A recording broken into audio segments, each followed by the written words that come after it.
Hello, friends, and welcome back to r/ProRevenge. Today we have a new set of crazy stories for you to enjoy. But before we start, if you're new here, don't forget to subscribe to the channel and turn on notifications so you don't miss a new video every single day. Here we go. The lady wanted a fresh donut, so I gave it to her. When I was 15, I got my first paid job working for the fair. It was a pretty big fair that traveled across Canada and along the east coast of the U.S., ending in Florida for Christmas. I loved this summer job because it was short, only a week as I did not travel, and it gave me enough cash to get through the summer. I worked for the privately owned donut vendor, which tasted better and paid better than the show donut vendors. Fast forward 4 years, when I decided to travel with the show. I was 19 and it was easier to travel at this point because I could sign my own forms, and being 19, I needed more money for school and the like. We start in my home city and make our way across the country, visiting city after city. We were in Edmonton when our story really begins. Now, the travel crew is pretty small, and we hire our bagging/cashiers locally. I, along with senior crew members, are in charge of training the baggers, re-oiling the machines, switching out the dough canisters, and making sure they're running and putting out donuts in a consistent manner. As I'm checking dough levels and teaching a bagger how to efficiently fill bags for the evening rush, I hear a commotion behind me. Cue entitled woman. No, I want the fresh ones. Ma'am, these are fresh. I just made them. No, I want them to be fresh. Make me new ones. I didn't see you make those. They could be old. It was 9 in the morning. At this point of the day, most donuts are made to order, so those donuts wouldn't have been older than 5 minutes. The bagger calls me to turn on his machine and start the donuts. The machines are so temperamental and really old because the owner built them himself many moons ago, but I love them because they make perfect donuts that travel in a circular conveyor belt in 400-degree oil. They're a lot of fun to watch. I start the machine and scoop out the first few rejects and make 15 donuts.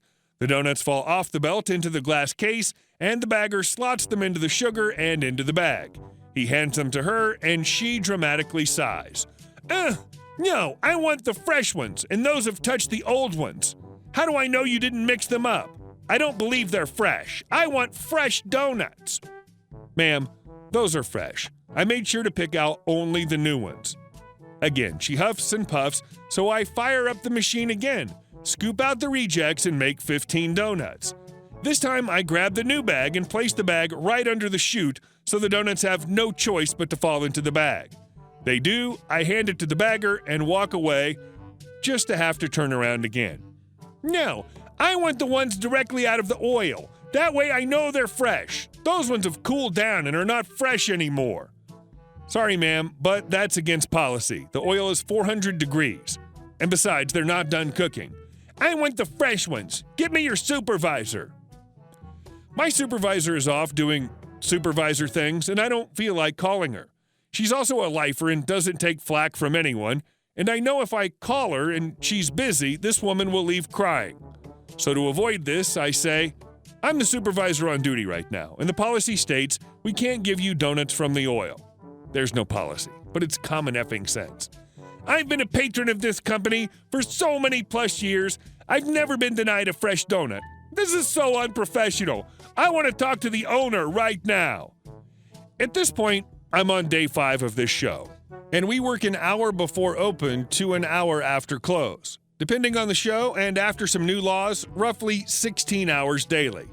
I'm tired of her, and that's when I get a brilliant idea. I smile. There's no need for that.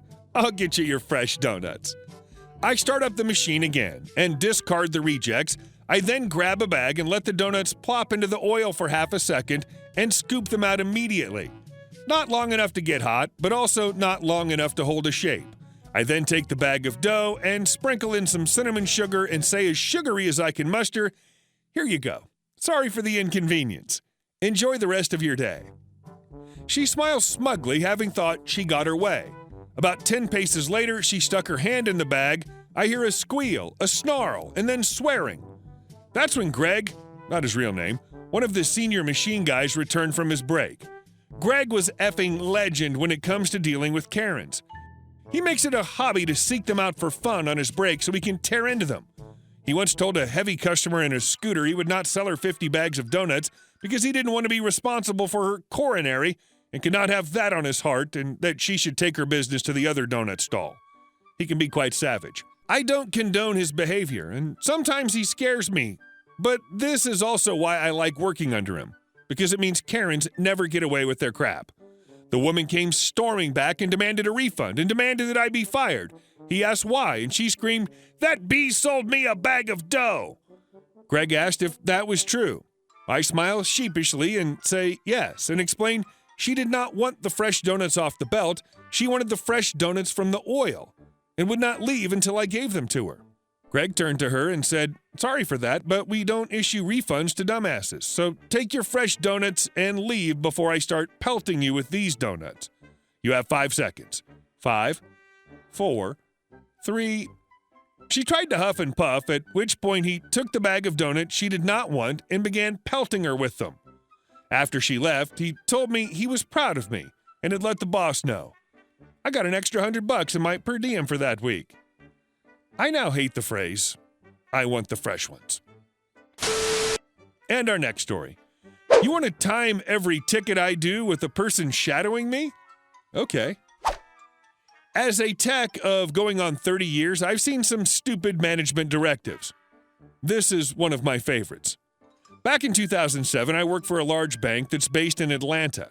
I worked in Richmond in a 28-story office tower. My primary job was desktop support and fixing phones. At that time, I was very athletic. I moved fast all the time and hated to use the elevator. If I had to go less than 6 floors, I took the stairs. My boss didn't care, for as a team, we were the most efficient in the company as far as number of tickets worked each week per tech. We worked smart, not hard. So upper management in Atlanta decides one day to do a deep assessment on how all the techs in the bank did our job. My team gets a visit from Atlanta one day in the form of a heavyset guy who said he'll be shadowing us to see how we did our job. He was a bit of a condescending jerk, too, in his attitude. He even had a stopwatch to time us. Now we all knew right away what was happening. Management wanted to outsource us, so they needed to know what we did, how long it took, and what we used so they could put a cost on it before soliciting for bids. Let's just say my team was not thrilled about it. Now, I decided to be a smartass about this, and my team knew what I had planned for this event. I was told this overweight, condescending jerk was to shadow us and time us. Okay, he's going to have to keep up. I only used the stairs. Our lab was on the 20th floor. A typical morning for me would go like this. I'd run a desktop monitor ticket to the 6th floor, then go back to the 20th to get my phone bag to go to lower level 1 to the IPX to hook up a phone, then go to the 14th floor to test the phone, then up to 22 to fix a printer, then down to 7 to look at a laptop. Today, I'm only doing the stairs, so this guy was about to have a heart attack trying to keep up with me while I did my job. I took no pity on him. I didn't even pay attention to him. As far as I was concerned, this jerk was assisting others and having my job eliminated. At some point, I'd lost him in the stairwell. Later, my boss says to me the guy was a bit mad for me taking the stairs, but my boss told him, "That's how my tech works, and he's one of my best. If you can't keep up, that's your problem." To this day, I have to say she was the best boss I ever had. Later, I find out what I did got back to upper management in Atlanta. They were PO'd, yet they couldn't punish me for I was doing my job and did it well. The story also got around to other techs, and they thought it was funny as hell what I did. In April 2008, we found out we were outsourced, just like we knew was going to happen. I no longer work there. And our last story. Not allowed overtime? Have fun checking everybody out. I used to work as a checker/stalker at a grocery store. Our store manager, Mike, was a D-bag and would always try to screw people. There was massive turnover at this store. So one day, I get called into his office and ask why I gave overtime on my time card. I was usually scheduled for 1 to 10 with an hour lunch, but the store didn't close until 10, so I had to count my drawer afterwards. I explained this to Mike, and he didn't care. He went off, saying that I should be doing this earlier and that I was to leave at 10 on the dot so that I had no overtime. Got it, boss man. Couple weeks later, it was Thanksgiving time. We had extra checkers, but from 8 to 10 p.m., I was the only one besides the manager who closed the store that day. I made the announcement at about 9:40 that we'd be closing in 20 minutes and to please finish up your purchases to check out. People started coming up to check out, and their carts were loaded since it was almost Thanksgiving. I go about checking them all out, but then the clock turns to 10. I stop in the middle of my transaction, call Mike on the store phone, and tell him I'm leaving since I can't have overtime. Walk over and clock out. There are still 6 to 7 customers with full baskets in line at this time. Mike comes over and is yelling at me as I'm walking out, but I remind him that he specifically told me that I can't have any overtime. When I got to work the next day, I was written up, but it was worth it. Apparently, he spent the next 30 to 45 minutes checking people out. I haven't worked at this store for almost 7 years. I'm a teacher now, so thankfully, I don't have to deal with customers now. Just some bat crap crazy parents. Hey guys, thank you all for watching the video to the end, and I'll see you in the next one.